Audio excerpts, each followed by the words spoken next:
Chicago, 2011. A cop is murdered. Police and prosecutors swear they have the trigger man. He swears he didn't do it. How far will each side go to prove they're right? Like it's just one bombshell after another, where you're like, what? The story of a PlayStation, a brain-eating amoeba, and the relentless pursuit of justice. Off Duty, out now. Listen wherever you get your podcasts.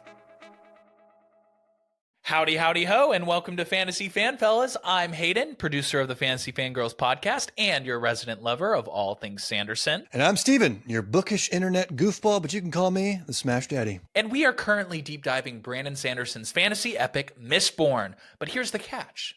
Steven here has not read Mistborn before. That's right, hey. So each week, you'll get my unfiltered, raw reactions to every single chapter. And along the way, we'll do character deep dives, magic explainers, and Steven will even try to guess what's next. Spoiler alert, he'll be wrong. Newsflash, I'm never wrong. Episodes come out every Wednesday, and you can find Fantasy Fan Fellas wherever you get your podcasts. Pepsi Prebiotic Cola in original and cherry vanilla. That Pepsi taste you love, with no artificial sweeteners, only 30 calories, just 5 grams of sugar, and 3 grams of prebiotic fiber. That great Pepsi taste with even more to love. Pepsi Prebiotic Cola. Unbelievably Pepsi. Hello, welcome back to the Psych Legal Pop Podcast. This is a podcast where we talk about popular culture through the lens of an attorney and a therapist. I'm Brooke Brigham, and I'm the attorney. And I'm Tess Brigham. I'm the therapist. And we're here today to discuss Extreme Sisters, which is extremely annoying. I'm finding it really annoying.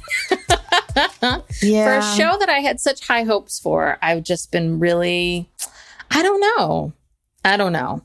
Well, we're here to power through episodes 6 and 7. That wasn't a really good sell. No. Tess, I think we want people to continue listening, okay? Okay, I'm sorry. FYI. I'm sorry. Yes, you're right. You're right. Okay, if you're still here... If you're still here, we are going to go through episodes 6 and 7 of Extreme Sisters.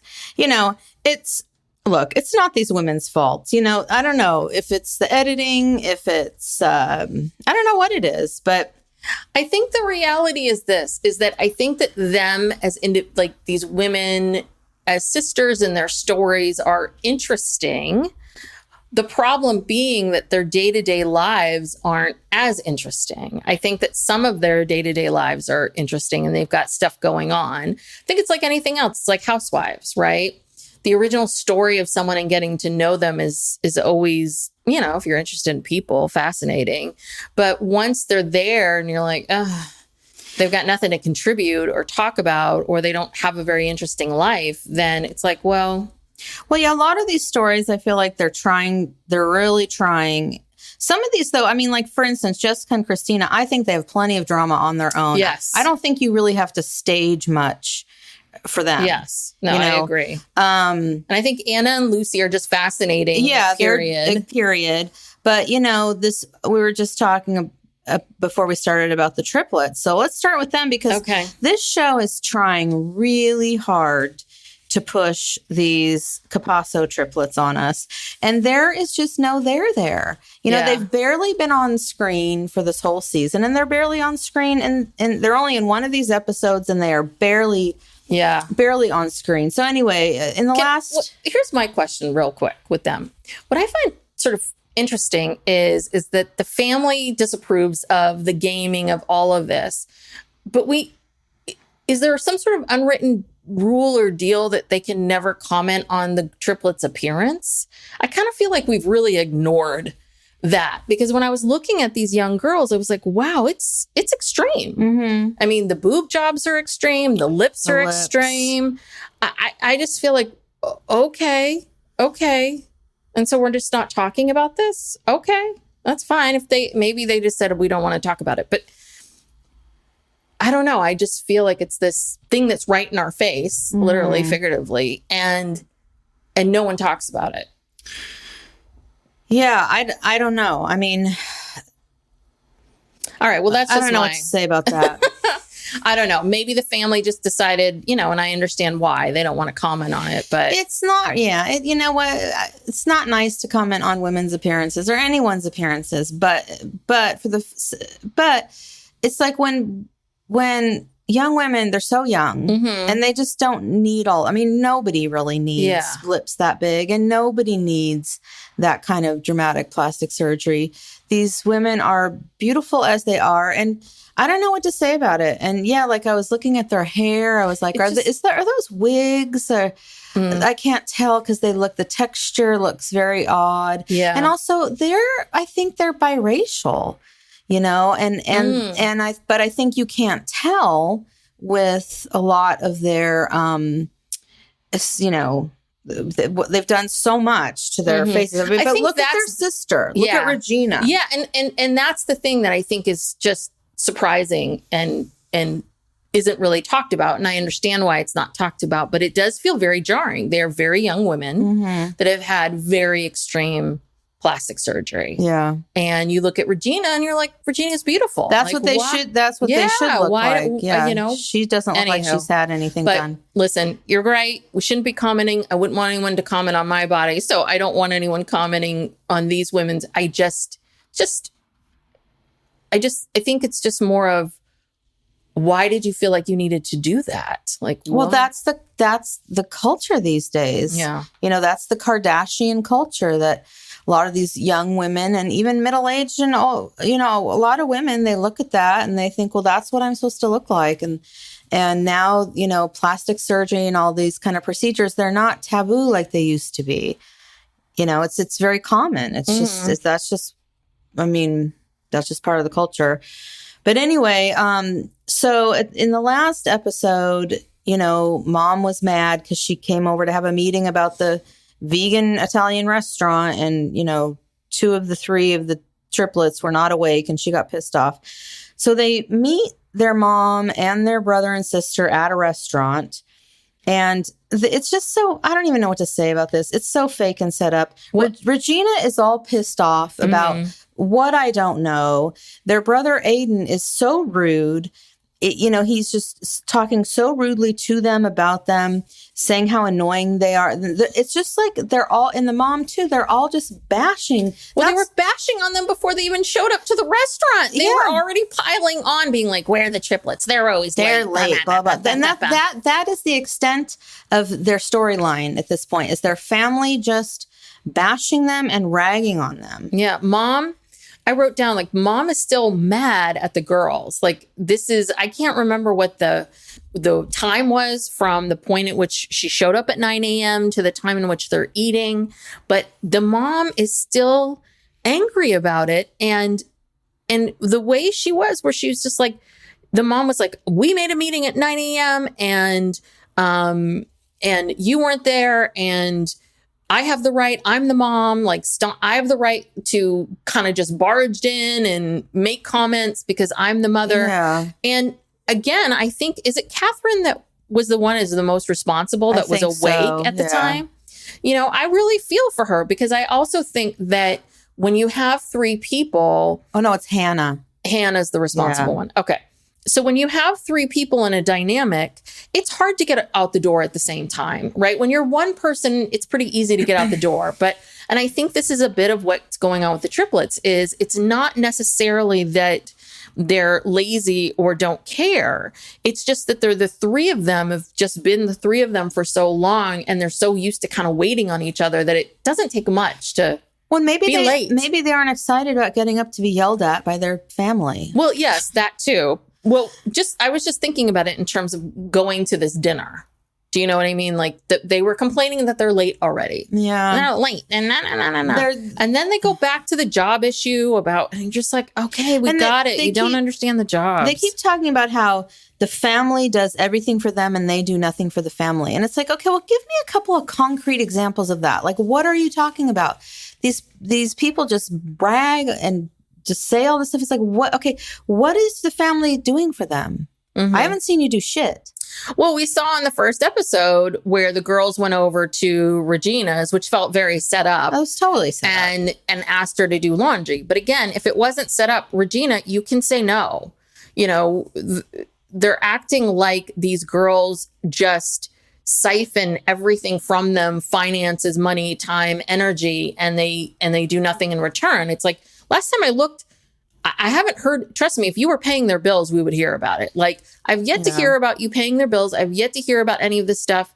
If you don't think your children are responsible enough, that's fine. Find someone else to do your restaurant with. This is a fake story. It is fake. It's totally fake, and now, I'm over it. Yeah. Well, and then it turned into this whole thing of like the girls now need to prove that they're responsible. Oh yeah, they have to put on a fundraiser for 100. They have to cook for 100 people, like in 2 days or something. And they're saying if you can't pull off this fundraiser, then you will prove that you can't do anything, and you're just a loser. I mean, it's just like. What? Yeah. I'm so over this. I don't want to watch this fakery anymore. Yeah. I'm done. Are you about to say, what is Matt? Oh, he's Matt Marr. Fraudacity. Yes. To the nth degree. I'm over it. Anyway. Sick of you triplets. Yeah. You seem like nice girls. I like you, but I just don't like your story. It's not their fault. Yes, they came on the show trying to do something. And they brought their stupid family along with them, and the family sucks. And the whoever came up, the producers, the storyline, it sucks. Yeah. Okay. Personally, I think what would be a really interesting storyline is, and maybe it's just me, I would be interested to hear, like, we heard how they got into gaming, but how did you build this popularity? What do you do? Right. What does that look like? What do you do? How does it work? Do each of you play your own games? Do you each have your own fans? What happens here? Like, there's lots of really interesting thing. And they also mentioned something about the dynamics. Let's see some dynamics between the three of you. But every scene, we have to see the stupid family. Get rid of the family and just focus on the triplets. All right. Let's move on to Randy and Jordan, because, boy, this Jordan is a lot. She's a nightmare. She is so, like, bossy is just not even the word. I mean, she's so controlling. Yeah. And poor Randy is, she's scared to speak up for herself, scared to advocate. Jordan's telling her what kind of wedding to have, where to have it. She's saying, she bullied. Is it Derek or Daniel? Derek is Randy's. Yeah. So she bullied Derek into proposing. Right. And now she's bullying Randy into doing the exact wedding that she wants. And we see from next week, she's bullying Randy to go on that damn honeymoon. Oh, yeah. She wants to go on a honeymoon with her. And Randy wants to have the wedding at her house, at their house where they're living.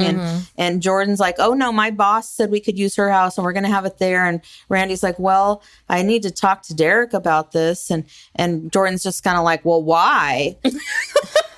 She said, well, because, he's my fiance and this is his wedding too. And Jordan is just getting upset with this. And the other thing is Randy said, well, so maybe Derek and I should go look at the venue. And Jordan's like, why? Why do you need to look at the venue? I'll send you a picture. Yeah. If I say the venue's okay, then that's enough. That's enough for Now, do you us. think this is real? Or do you think that they're playing it up? Because I kind of when you look at Randy's face, you think it's real because she looks really devastated by some of these things that Jordan is saying. But I have a hard time believing that Jordan is this clueless. I don't know. That's a good question. I don't know. I just don't think Jordan's that great of an actress. It does feel, when you're watching it, it does feel really real. And I think that maybe all of this has brought up something that maybe is a dynamic that's going on between the girls, which is that Jordan is, the alpha twin, and that Randy has always gone along with her, and that and that she's now at this really strange place where she has to, she's got this husband now, soon to be husband now, and she has to make better choices for him. The other thing that I wonder about too is I wonder if Randy and Derek like each other, maybe a little more compatible than Daniel and Jordan, because Jordan does not seem to want to spend any time with Daniel. Nor does he. He's happy up on his couch. So they're very happy living this separate life. And I think what's interesting is that it looks like Derek and Randy, maybe there's something more there, or they're trying to, or Randy feels this importance to connect and be with Derek and spend time with him. And the more she does that, the more it's glaring to Jordan that her marriage is kind of sucky. And Randy said again, she said the same thing last week, and she said again this week, I am going to have to talk to Jordan. I'm going to have to stand up to her, and it's just really hard. So I guess that's what we're working up to is her. But what I love is in the beginning, you know, Jordan is kind of taking care of Randy because Randy feels sick, and Randy throws up after she tells us that she had some, you know, some tequila and some whiskey earlier in the day. And is that what I guess I missed that? Is that what upset her she was stomach? feeling sick, and Jordan's like, well, have you been drinking? And she's like, well, yeah. Earlier I had some whiskey and tequila. And Jordan's like, oh, well, that's probably what it is. Do you want to throw up? And she's like, yeah. I mean, oh my God.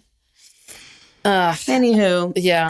And also, did we really need to see the puking scene? Did we need to? I just wrote down, do we need to see this? I know. Is there a point to this?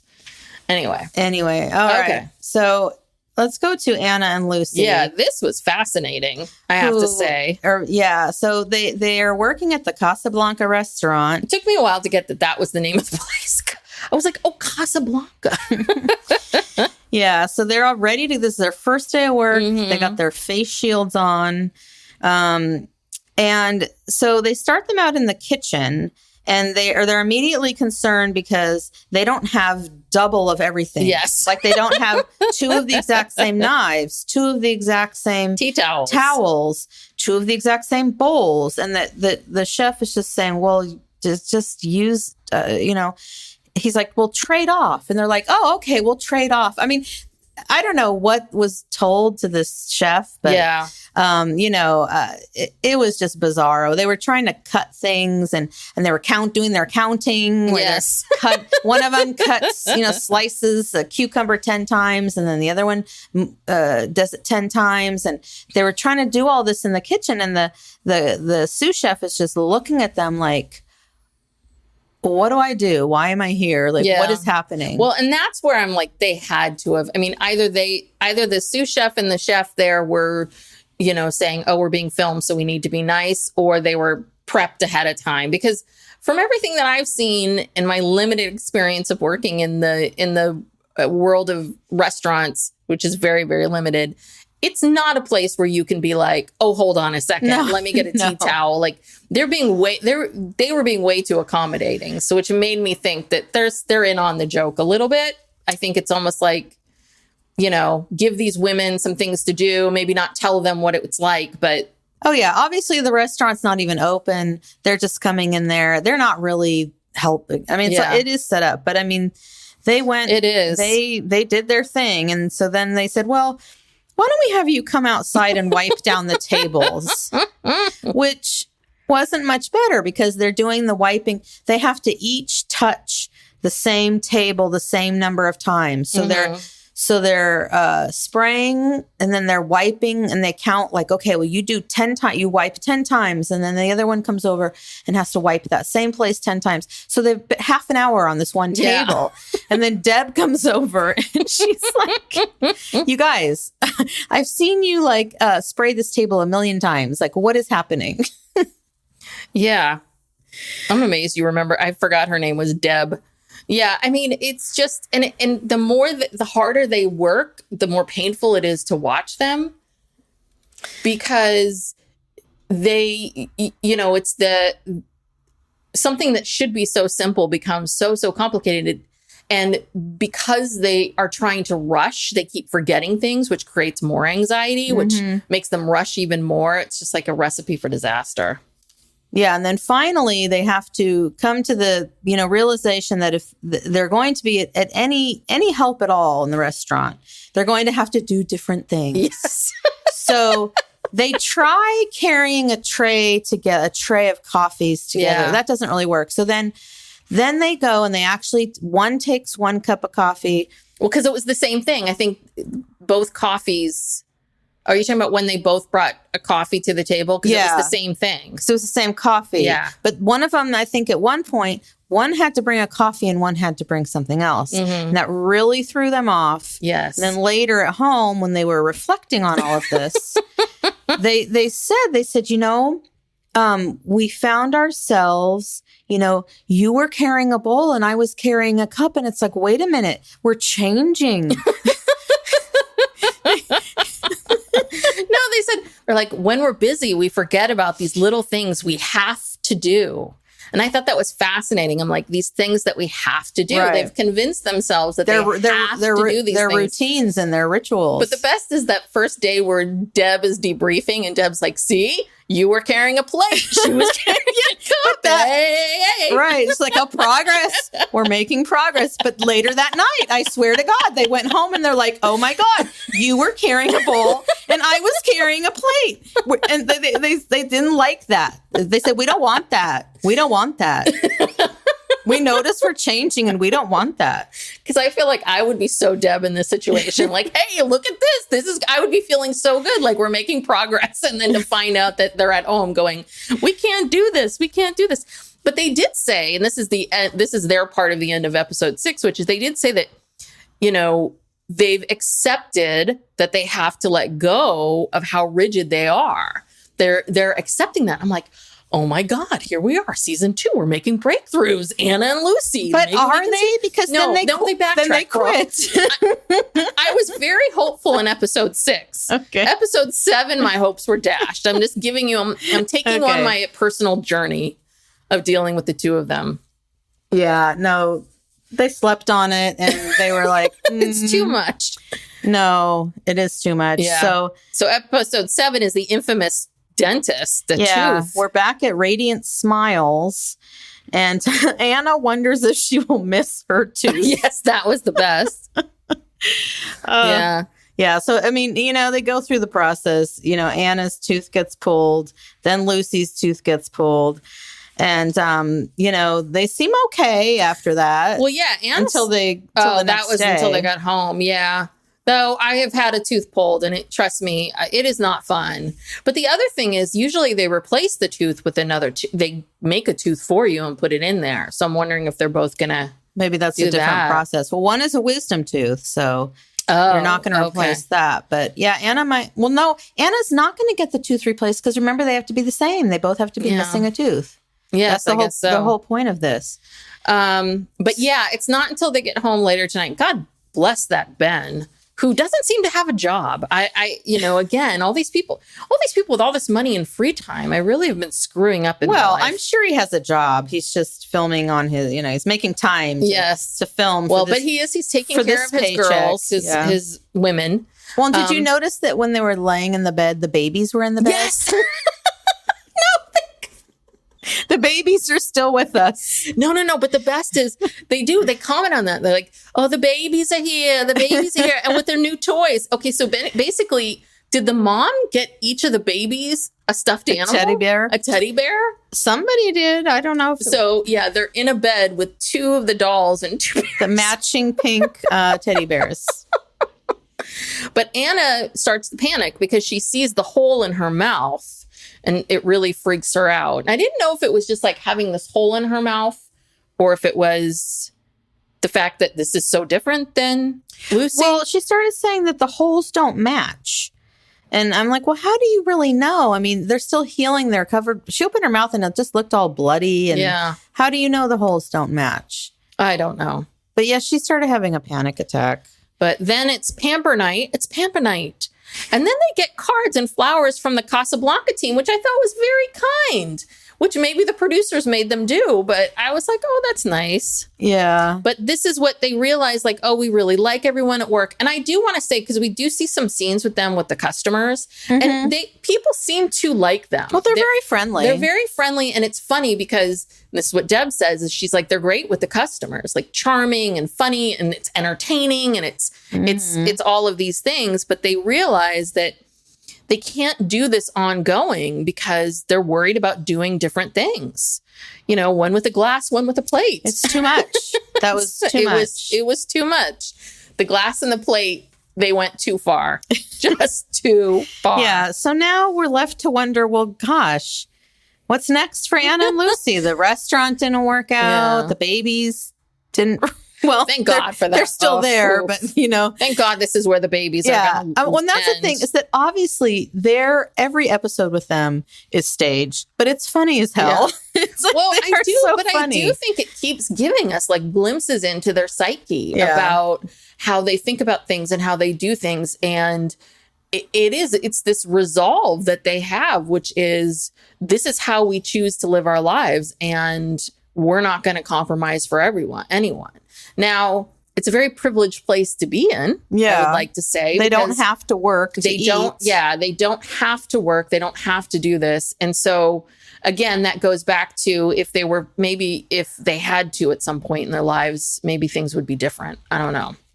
But they seem content in their world. So, yeah. Well, they're nothing but entertaining. Yes. But they're in the beginning of the show, I really felt they gave me a lot of anxiety. I was very worried about them. But now after seeing everybody, I feel like, okay, Anna and Lucy, you're the stellar team here. I think they're going to be okay. Yeah. All right, let's get to Christina and Jessica, because this one I thought was really interesting. Yeah, disturbing, quite frankly. Yes. Yeah, so the first part of their, I guess this would be episode 6. So Jessica is meeting up with John to discuss the birth. It's been 2 weeks since the double date. Yeah. Just to give everyone some context. John seems really scared. Yes, he does. He seems very nervous. He feels like he's afraid of being banned from the birth, because I guess Christina has told him, either you work this out with Jessica or neither one of you are coming. And so, they meet up outside at this, by the lake at this little picnic table. And, they start out okay. Yeah, I felt very optimistic in the first. I did too. In the first 30 seconds. Yeah. And you know why? Because I felt like John was being very vulnerable. Mm-hmm. And I feel like John finally said something that was very real and true, that is very very vulnerable about really what's going on, which is he's saying, this is the birth of my first child. I want to be there for it. I want to be the dad, I want to, cut the umbilical, whatever it looks like. He's really scared that if Jessica's there, that she's going to sort of take away those moments for him, the dad moments. And I think that's a very real and true statement. And I think that Jess, who's had a child, is being kind of dismissive, where this is new for him. And that, while I think that his arguments later on weren't the best, I do think that, he really, that fear and panic was there. And he's like, I don't want to miss a thing. Yeah. Kind of a thing. And Jessica at first seemed sympathetic to that. But then things really fell apart quickly. Yes. And it came down to this disagreement they have over what the role of an aunt is. Mm-hmm. And, she thinks that the role of an aunt is basically the role of like a second mother. And he thinks the role of an aunt is more like, you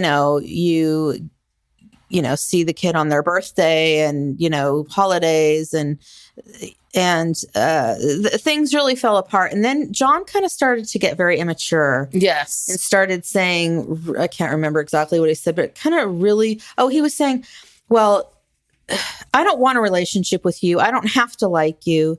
He calls her a narcissist. Well, yeah, before that, though, he says, so Jess kind of throws in his face that, you're threatened by our twin dynamic, and which I think he is, but I don't think you should throw it in his face. And then John says, you think you deserve all these moments you haven't earned yet. And so because Jessica hasn't earned his respect, John says he doesn't need Jessica's respect because he's the husband. And that I was like, John, you lost me here, because I hate to be the one to tell you this.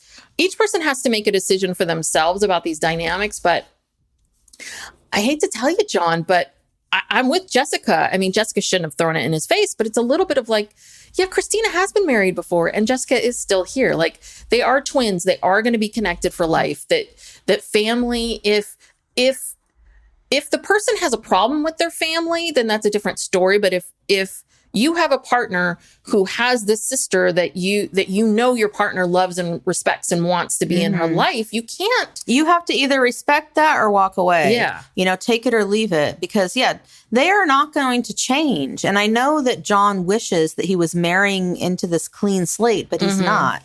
And yeah, I mean, she is right about that. And he can't just be like, well, I want it this way and you have to agree with me and see this the way I see it, or else, you know, then it's just then I'm nothing. Gonna exert control. And he's very forceful about the fact, like, I don't feel like I need a relationship with you. And it just felt like at that point, it just felt like John wants to win. John wants to win this. He wants to punish Jess and he wants to put her in her place because she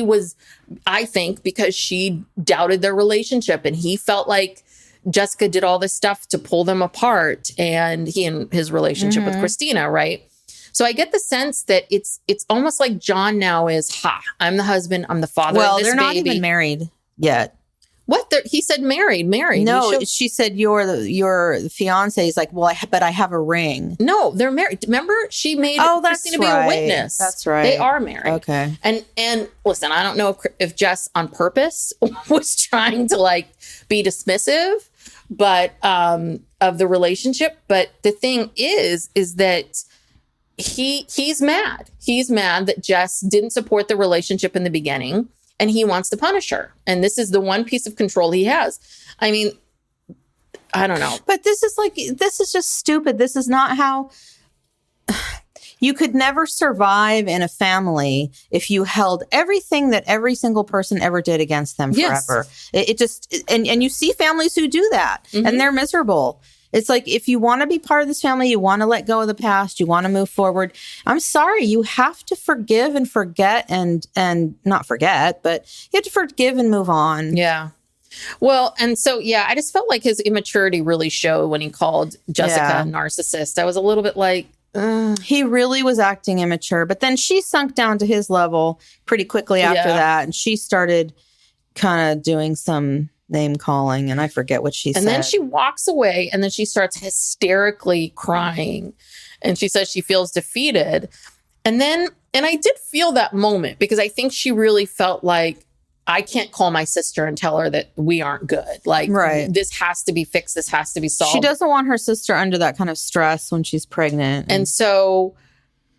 But she falls to the ground. You're like, okay, Jessica, you're being a little dramatic in this moment in time.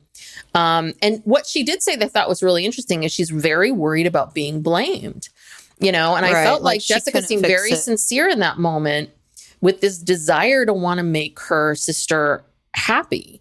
And so I have to give her a lot of credit that she kind of pulled herself together and went back, you know, walked back towards him. And then John says that he can forgive her. And they share a truce. Yeah, but it's just a truce. It's not like it's not a permanent whatever. I don't think, I don't know. All of these people have something that, Christina included, have some piece of this puzzle that has to be different, because Christina going, you two need to straighten this out, or neither of you are at the birth. It's a little bit like, okay. That doesn't work. Now you've got two panicky people, right, who are freaking out, and again, that whole thing with John and what's an aunt's role and what's this role and that role. It's a little bit of like, John, just because it's your way in your world doesn't mean that it needs to be everybody's way in their world. So, do I think Christina and Jess are a little close? Hell yeah. Do I think that it's a little much sometimes? Yeah, I do. But I also think that it's not a lot to, you know, for an aunt to want to be part of the birth of their niece or nephew. No, I think John's being very, very immature. He thinks that he can just bully his way through this and get his way. And I'm telling you, he's going to have a miserable marriage and a miserable time, because he's marrying the wrong person. Yes. If he thinks that if he wants to have this role, where I'm the husband, I'm the father, you do what a Cody Brown-esque, style, you're marrying the wrong person. Mm-hmm. You will never, ever, ever have that with this family. Yes. So it's true. All right. Well, then, of course, neither of them say anything. So now we're on to episode 7, which was such a bizarre. This whole thing was so. This is disturbing. I felt for this Josh. I really did. Yeah. So poor Josh. So Jessica is still on her mission to get pregnant. And the other thing is, Christina's having that baby in 6 weeks. How in God's name? No wonder you were like, it has to happen tonight. We have to do it tonight. It happens tonight because even if you get pregnant right away, you're gonna take a little time to figure out that you are pregnant. So literally, the most that you can hope for is 4 weeks, if that. Yeah, more like 2 weeks. Yeah, but that's the most you can hope. So you two, all of this, you're willing to have a baby with a man you don't know very well and have that child for the rest of your life, to have 4 weeks at the most of being pregnant at the same time. Crazy. Anyway. So the two of them, Christina and Jessica, get together and they're preparing this, what they call a fertility charcuterie. they can't say charcuterie. No one seems to know how to say charcuterie. This board that has all this stuff like liver and oysters and disgusting things that are supposed to be good for, they say they need a river of ejaculation. Lots and lots of sperm. Yes. This part was funny because this is when they were Reiki charging the food. Yeah. Now, I'd like to say that, I have some woo-woo moments and I like, woo-woo spiritual things. I don't know a lot about Reiki, but I've never heard of Reiki charging. Basically, they're just blessing the food. You're just blessing the food. That's it. Well, people who, if you believe in Reiki, if you can do Reiki on a person and send energy to a person, even remotely, then I guess you could do it to food. Yeah, I guess so. Just sending energy, fertility energy, Mm-hmm. I mean, listen, I'm not here to judge. So, actually, I am here to judge. But listen, whatever you want to do is what you want to do. It's just kind of like, the whole thing is, I'm so bothered by it because then we see that apparently Jessica and Christina do this thing. This is terrible. Christina, they do this thing where they turn on their phones and FaceTime each other. They turn on FaceTime and basically eavesdrop on each other's dates. So poor Josh has no idea that he's being recorded, though there is a camera crew there. But he doesn't know that Christina's getting all of this in real time. Listening. In real time. And he gets a sense that something's off the minute he walks through that door. Because I think he looked at that charcuterie board and said, this is disgusting food. Yeah. Why is she doing this?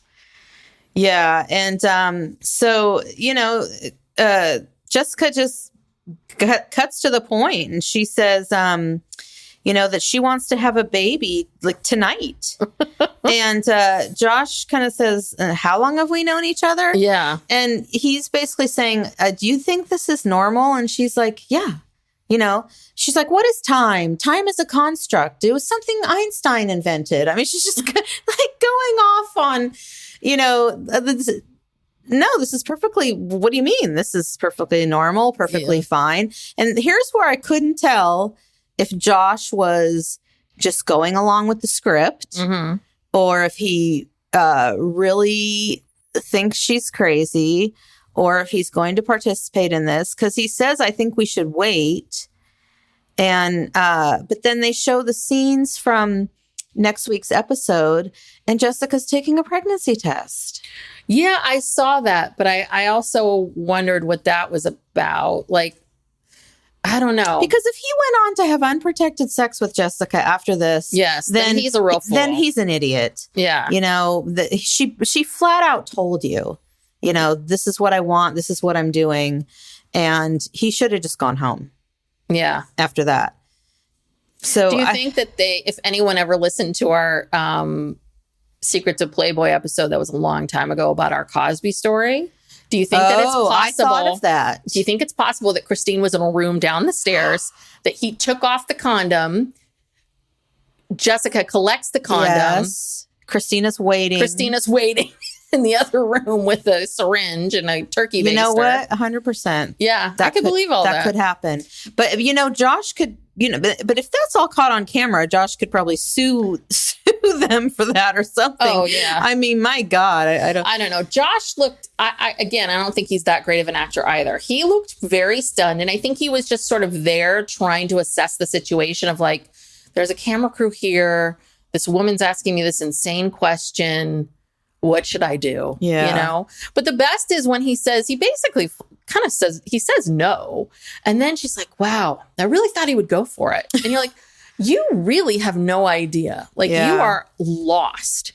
And then she grabs the phone. She goes to the bathroom. She wants to get, and Christina actually, I thought gave him some good advice, which is give him some space. Like you've told him, give him some space, let go. Yeah. You can't force. So maybe her way of space was, yeah, let's have sex. Yeah, use a condom. No problem. Here, I'm going to take out the trash. This is really, because I felt sorry for Josh, but then I also really wondered, like, is he in on this? Ugh, I don't know. So creepy. Yeah. Okay, so we're going to end with Ashley and V. Oof, this was a lot. This was a roller coaster. I feel like, this storyline for a long time, I kept thinking like, why are these two everything is up against them and they kind of keep going and going and going. There's something underlying here that we don't really know about. And there's a lot more of something that's happening. And I personally, I feel like just my therapist 2 cents, which is, I think that Ashley never dealt with the loss of, losing her uterus, of the fibroid, the trauma of going in thinking one thing's going to happen and then waking up in another. I think it is a very complicated thing. I think it takes a long time to get over. And I think that what Ashley did was, and she talks about this where she kind of pushed everyone away.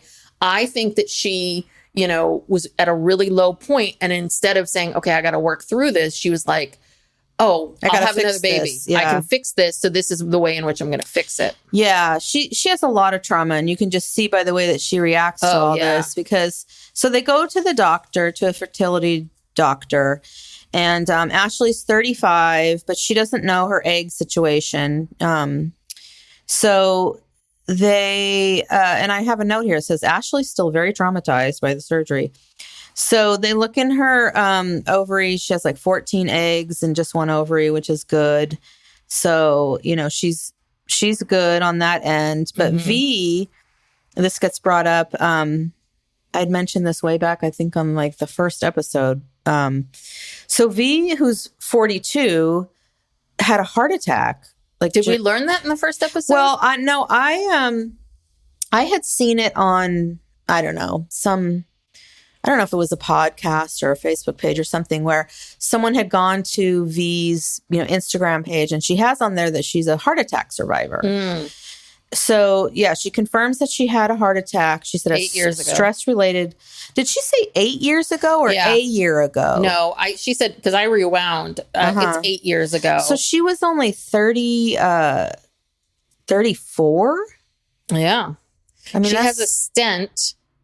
And she had a heart attack on the way to brunch with her daughter. Oh my gosh, that's so young. Yeah. Crazy. And so that, of course, the doctor who's going along with Ashley, like, Ashley was so panicked about the eggs, and they find out she has all these eggs and everyone's so happy. And then the minute V talks about this heart attack, the doctor face just goes falls. She's just like, shit. You could tell that the doctor basically is saying they're not going to approve this. But she did say to, go to your cardiologist and see what your cardiologist is. But get a physical. Yeah. What's your health like there's today? No way. If she has a stent and she has a cardiologist, there's no way they're going to approve it. And that was when, in that moment in time, I was like, God, every step of the way, every step has been hard. And that's why if I'm a friend of Ashley's, I might say to her, do you think that the universe is trying to tell you something, that every step of the way that this has been difficult, that maybe this isn't the thing to do, that you think this is what? No, because Ashley, she keeps saying, she says, I already thought of this daughter. I already love this daughter before she's even made. She's already in her mind, has this picture of this daughter that she's meant to have. And that's stronger than any other evidence, you know? Well, and also I kept thinking, didn't V think that this would be an issue? Like, she didn't think that her medical condition would be an issue. She just thought that I think V had 10 kids so easily. I think that V just was before she had a heart attack. Yeah, I know, but I think V sees herself as a baby making machine. I think she felt like, that heart attack's not going to do anything. Well, and then Ashley finds out when she's at work at a funeral home. Yeah, did we learn about that before? I don't remember she loves the deceased. Well, she's going to school to be a mortician or the mortuary sciences or whatever type of degree. And she works at a funeral home and she says she really enjoys it. But so she's at work and she gets this text from the fertility doctor. And they basically say that it's going to cost $28,000 just to do one egg retrieval and surrogacy transfer. And again, it's like... And there's no guarantee that would work. Right. And she's shocked. She's like, well, I had no idea it was that much money. It's like, well, did you do any research? Yeah. She said it would cost something, but she didn't think it would be that much. So we don't even know what she has. It'd be one thing if she said, oh, wow, I did research and I thought it was going to be $15,000 and how do I get the rest of this money? But it's a little bit of like, Ashley, did you save up anything? Yeah, because V asked her, well, she says, I don't have that. Yeah. What did you think? Yeah. What did you think it was just going to be like a 1,500 thing you'd just come up with like quickly or something? I don't know. But they seem a little just unprepared, to say the least. So Ashley is trying to process all of this. And Ashley I think is just sort of talking, right? And so she's just sort of saying like, well, that's it. Maybe I'll just get a dog. She's kind of shutting down. Yeah, this is the beginning of her shutting down, which is, and I think that it's funny because maybe all the way up till this, it felt like nothing's going to stop me. And there's something about this money that stopped her instantly. And so she gives up and I remember writing down myself going, wait, she's not going to try and raise the money. And then V's on the next line going, wait, you're giving up this quickly. What's going on? And V's pissed. Yeah, she's mad because she's put everything into this for her. And she says she feels disrespected by her saying, well, I'll just get a dog. Yeah. And they meet for lunch and they're talking and Ashley's shutting down and just kind of being like, oh, whatever, I'm cool. She doesn't really want to talk about it. And V gets upset. She breaks a glass and storms out. Yes.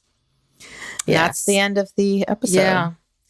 So, yeah. Well, you can see when Ashley has a hard time, she just shuts down. She kind of like goes inside of herself and she's looking at the phone and, and she's looking at the phone and then V tries to grab the phone and Ashley's like, I'm not one of your kids. And that just set V off. And V just like, it was almost like her hand just went out and she just smacked that and walked out and that's it. It was just like, whoa. But Ashley did say, she says, I feel like I'm back where I was when I found out I couldn't have any more children.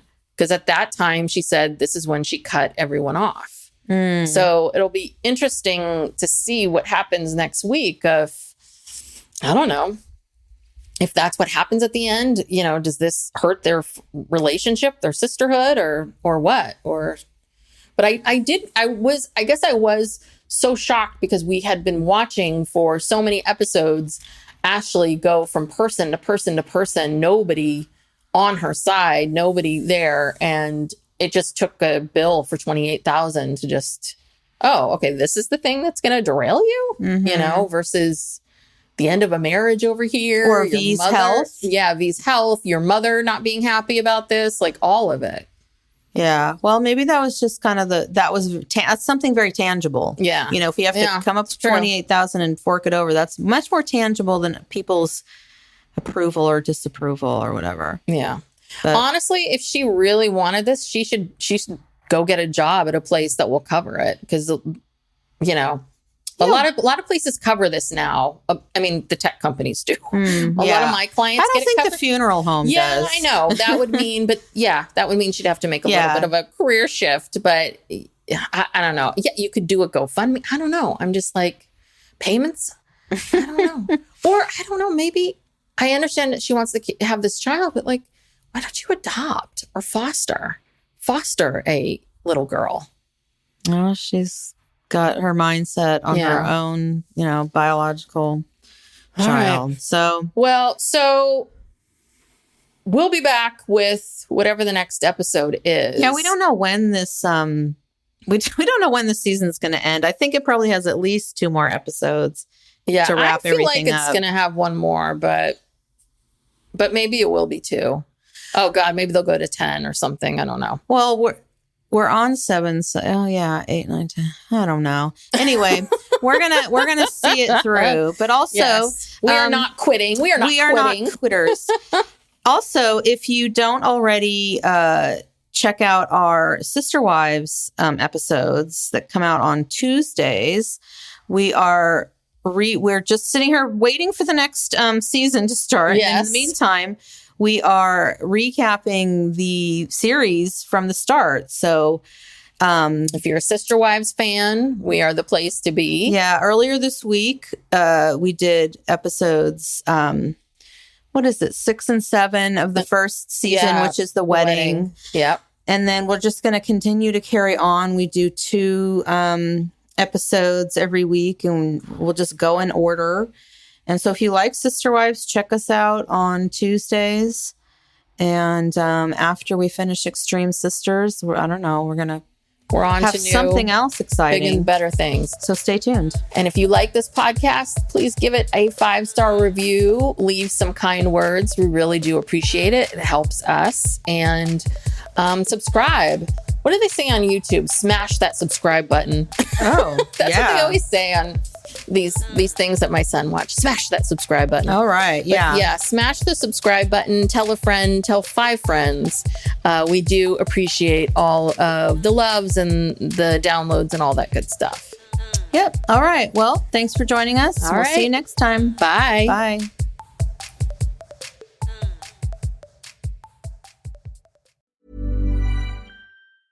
This message comes from Jackson. Taxes aren't something you can only think about once a year. With investments, planning for tax day is year-round. Fortunately, Jackson offers tax-efficient products. Visit jackson.com for more information on how our products can make your tax bill a little bit less painful. Jackson is short for Jackson Financial Incorporated, Jackson National Life Insurance Company, Lansing, Michigan, and Jackson National Life Insurance Company of New York, Purchase, New York.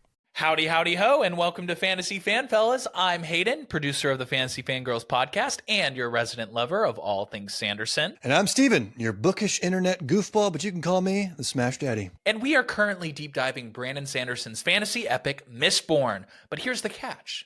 Steven here has not read Mistborn before. That's right, hey. So each week, you'll get my unfiltered, raw reactions to every single chapter. And along the way, we'll do character deep dives, magic explainers, and Steven will even try to guess what's next. Spoiler alert, he'll be wrong. Newsflash, I'm never wrong. Episodes come out every Wednesday, and you can find Fantasy Fan Fellas wherever you get your podcasts.